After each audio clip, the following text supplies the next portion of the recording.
దేవుని సిద్ధాంతం 8వ భాగం. ఈ 8వ భాగంలో దేవుని వ్యక్తిత్వం గురించి మనం నేర్చుకుందాం. దేవుని వ్యక్తిత్వం అనేది అతని వ్యక్తిగత లక్షణాలు మరియు మానవత్వంతో పరస్పర చర్యలకు సంబంధించిన దేవుని స్వభావం యొక్క అంశాలను సూచిస్తుంది. బైబిల్ బోధనల ఆధారంగా దేవుని వ్యక్తిత్వం యొక్క వివరణ ఇక్కడ ఉంది. ఈ వివరణలో 5 విషయాలను మనం గమనించవచ్చు. మొదటగా సంబంధిత స్వభావం, వ్యక్తిగత పరస్పర చర్య. దేవుడు వ్యక్తిగత పద్ధతిలో వ్యక్తులు మరియు సంఘాలతో నిమగ్నమై ఉంటాడు. ఉదాహరణకు ఆదాము అవ్వతో దేవుని సంభాషణలు, అబ్రహాము మరియు మోసే వంటి వ్యక్తులతో అతని ఒడంబడిక సంబంధాలు మరియు ప్రవక్తల ద్వారా ప్రజలకు ఆయన మార్గనిర్దేశం చేయడం వంటివి ఉన్నాయి. ప్రార్థన మరియు సంభాషణ. బైబిల్ వ్యక్తిగత సంబంధాన్ని సూచిస్తూ ప్రార్థన మరియు దేవునితో సంభాషించడాన్ని ప్రోత్సహిస్తుంది. ప్రేమగల తండ్రిగా దేవునికి ప్రార్థించమని యేసు తన అనుచరులకు బోధించాడు. మత్తయి సువార్త 6వ అధ్యాయము 9వ వచనంలో మనం గమనించవచ్చు. రెండవదిగా భావోద్వేగ లక్షణాలు. ప్రేమ.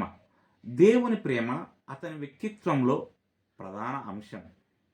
ఇది 1 యోహాను రాసిన పత్రిక 4వ అధ్యాయం 8వ వచనంలో ఆ భాగాలలో వ్యక్తీకరించబడింది. ఇది దేవుడు ప్రేమ స్వరూపి మరియు యేసుక్రీస్తు ద్వారా ప్రదర్శించబడిన త్యాగపూరిత ప్రేమ. యోహాను సువార్త 3వ అధ్యాయం 16వ వచనంలో మనము చూడవచ్చు. కోపం. పాత నిబంధనలో చూసినట్లుగా దేవుని కోపం అన్యాయానికి మరియు పాపానికి ప్రతిస్పందన. ఉదాహరణకు ఇశ్రాయేలీయుల అవిధేయత పట్ల దేవుని కోపం. నిర్గమాకాండము 32 అధ్యాయము 9-10 వచనాలు మనం గమనించవచ్చు. నైతిక వైఫల్యాల పట్ల ఆయన ప్రతిచర్యను చూపుతుంది. కనికరం మరియు దయ. దేవుని కనికరం అతని క్షమించే స్వభావం మరియు పునరుద్ధరించడానికి మరియు నయం చేయాలనే అతని కోరికలు స్పష్టంగా కనిపిస్తుంది.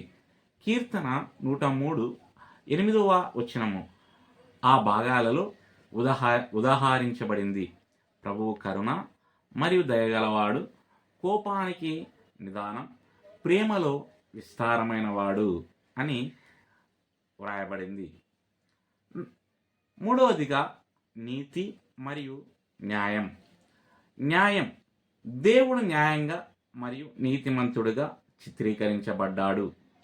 న్యాయం గెలుస్తుంది మరియు తప్పు చేసేవారికి జవాబుదారీగా ఉంటుంది. ద్వితీయోపదేశకాండము 32వ అధ్యాయం 4వ వచనంలో మనం గమనించవచ్చు. నైతిక పరిపూర్ణత. దేవుని నైతిక స్వచ్ఛత మరియు సరైన మరియు తప్పు యొక్క అంతిమ ప్రమాణంగా అతని పాత్ర గ్రంథం అంతటా నొక్కి చెప్పబడింది. 4వది బుద్ధి మరియు సంకల్పం. సర్వజ్ఞానం. దేవుడు పూర్తి జ్ఞానము మరియు జ్ఞానాన్ని కలిగి ఉన్నాడు. సామెతలు 3:19వ వచనం ఇలా చెప్తుంది. ప్రభువు జ్ఞానము చేత భూమికి పునాదులు వేశాడు. అతని నిర్ణయాలు మరియు ప్రణాళికలు పరిపూర్ణ జ్ఞానం మరియు అవగాహనతో ఉంటాయి. సార్వభౌమాధికారం మరియు ప్రయోజనం. దేవుని సంకల్పం చరిత్ర మరియు వ్యక్తుల జీవితాలను నిర్దేశిస్తుంది. ఎఫెసీయులకు రాసిన పత్రిక 1వ అధ్యాయం 11వ వచనం. దేవుడు తన చిత్తం యొక్క సలహా ప్రకారం అన్నిటిని చేస్తాడని పేర్కొంది. 5వదిగా వ్యక్తిగత గుర్తింపు. స్వీయ ప్రకటన. యెహోవా ప్రభువు, ఎలోహిం దేవుడు మరియు అబ్బా తండ్రి వంటి అతని పాత్రను ప్రతిబింబించే పేర్లు మరియు బిరుదుల ద్వారా దేవుడు తనను తాను వెల్లడి చేస్తాడు.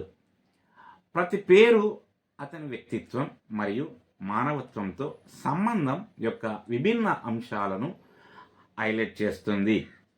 ప్రత్యేకత. దేవుడు సృష్టి మరియు ఇతర దేవతల నుండి భిన్నంగా ఉంటాడని బైబిల్ నొక్కి చెబుతుంది. యెషయా గ్రంథం 46:9 ఇలా చెబుతుంది, నేనే దేవుడను, వేరొకడు లేడు, నేను దేవుడను, నాలాంటి వాడెవడును లేడు. దేవుని వ్యక్తిత్వాన్ని అర్థం చేసుకోవడం విశ్వాసులకు అతనితో కేవలం సుదూర లేదా మరి నైరూప్య శక్తిగా కాకుండా ప్రేమగల, న్యాయమైన మరియు తెలివైన వ్యక్తిగా సంభాషించే మరియు అతని సృష్టి పట్ల శ్రద్ధ వహించడానికి సహాయపడుతుంది. దేవుడు ఈ మాటలను దీవించునుగాక. ఆమేన్.